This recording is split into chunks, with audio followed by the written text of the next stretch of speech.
Hello all. It's been a long day for me. My mum is currently in hospital. She's completely fine and should be discharged soon.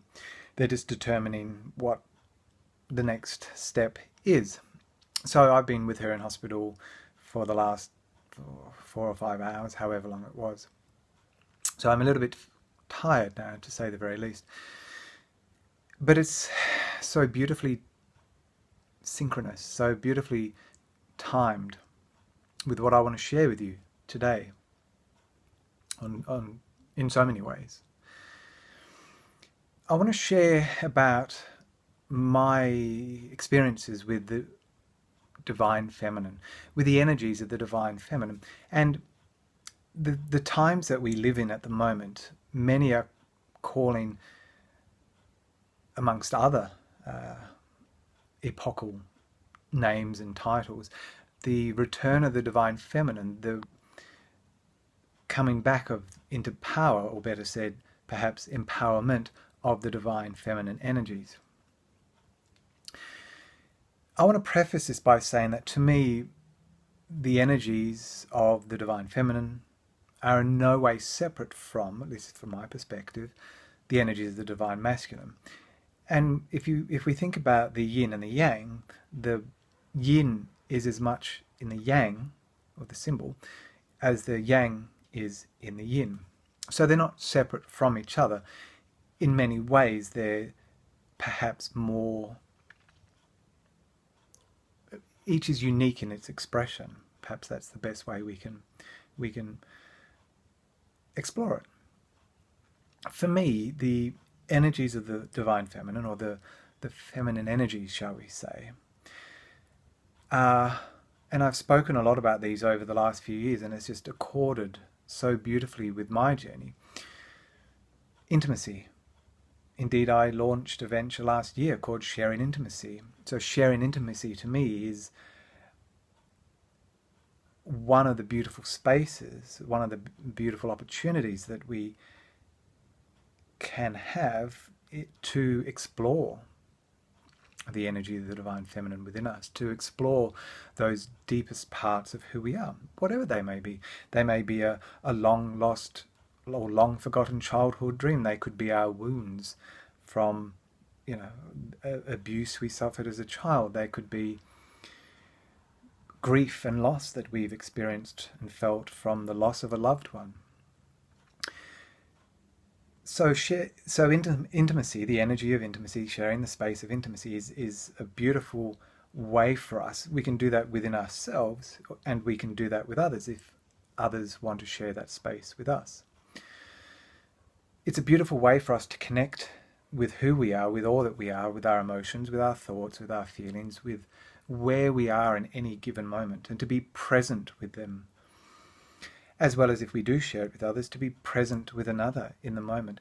There is something so beautifully empowering about being present fully, what I've been calling viscerally present with another beautiful being in the moment, and sharing our deepest fears, our most hidden but driving needs, our long lost childhood dreams, whatever it is that we feel called to share and explore within ourselves and with others. Another energy is vulnerability, that beautiful space of engaging with our wounds, of embracing them, of exploring them, of loving them, of allowing them to be expressed fully in the moment within ourselves and with others, if others so desire to share that space with us. To realize, to honor our journey and our experiences, to honor our wounds, to honor and celebrate them, not as something that has hurt us, rather as a blessing that allows us the opportunity to feel, to come back to our hearts, to come back to who we are, and to realize that in our vulnerability, when we are being vulnerable with ourselves and with others, we are allowing ourselves to stand naked before the world and say to the world, this is who I am. All that you see before you and all that I share with you is who I am. This is who I am. Beautiful, beautiful energies. Another energy of the divine feminine is integrity. And this is an interesting one. And I shared this recently, how I perceive and feel and explore and flow with and share and express this energy. For me, integrity is the alignment with how we express ourselves externally with others, with our world, with what is within us, with our truth. So how we interact and express ourselves in our world is in complete alignment with the truth of our hearts, the truth of who we are, our feelings and our thoughts. All in alignment, all beautifully concordant and in harmony. So that saying about integrity is doing what's right when no one is looking, for me, again, these words just become, I won't say meaningless to me, words such as right and wrong, but they don't have the power for me as they once had. For me, it's more powerful and empowering to say that integrity is allowing ourselves to align in whatever we do, in however we express ourselves, in however we interact with others and with our world, with the truth in our heart, with the truth of who we are, so that what we say, what we share, what we express, what we do externally matches what's in here. Another beautiful energy is authenticity. Authenticity. And this for me is very much intertwined with integrity. So authenticity is for me about allowing the fullest expressions of our feelings, of our thoughts, of what's happening in here. Not necessarily with others, but that is a part of it. But allowing ourselves to embrace whatever feelings we have in here, whatever thoughts we're thinking, whatever is going on in here. Not repressing that, hiding that, seeking release from that through some avenue of addiction or through some pattern of behavior. Actually being present with whatever is happening for us within. And then through the beautiful vehicle of integrity, being authentic with those around us, so sharing our authenticity. In other words, what we express out there matches and is concordant with our authenticity, the truth of who we are. For me, it's really been our true selves. It has been an embracing and allowing ourselves to express the truth of who we are in every moment. And again, as I said, for me, it's very much linked with integrity. I realized recently that so much of my journey, really from the time I studied Kabbalah in 2004, and then went on to co-author with my beautiful co-author, Bring It On, and we published that in 2008. That was really the very initial steps of my journey on this path towards. And I want to share this. I love this. I love this way of seeing these energies and these words. For me, and I can see it around me in others, it really is as if I've had to learn, and I'm still learning. It's an ongoing process. It's a journey. It's not a destination.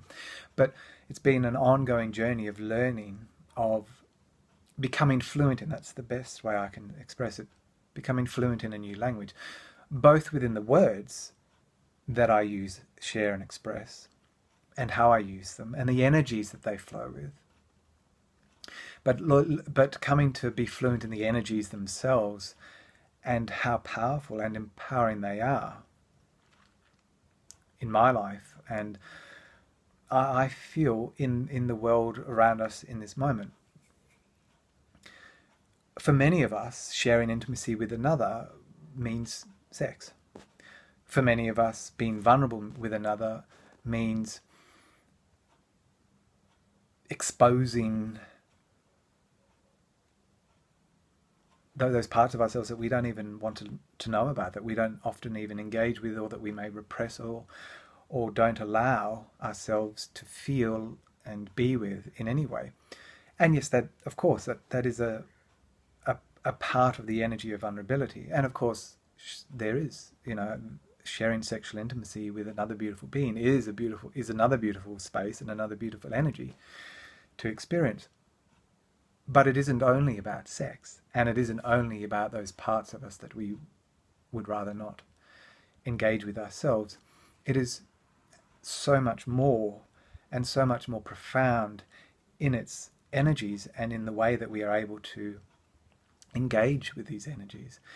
And it brings me beautifully back to what I shared in opening about my mum's being in hospital, and just seeing people. I always love the emergency, the waiting room, but also the triage section and the sort of the short stay assessment part of the hospital.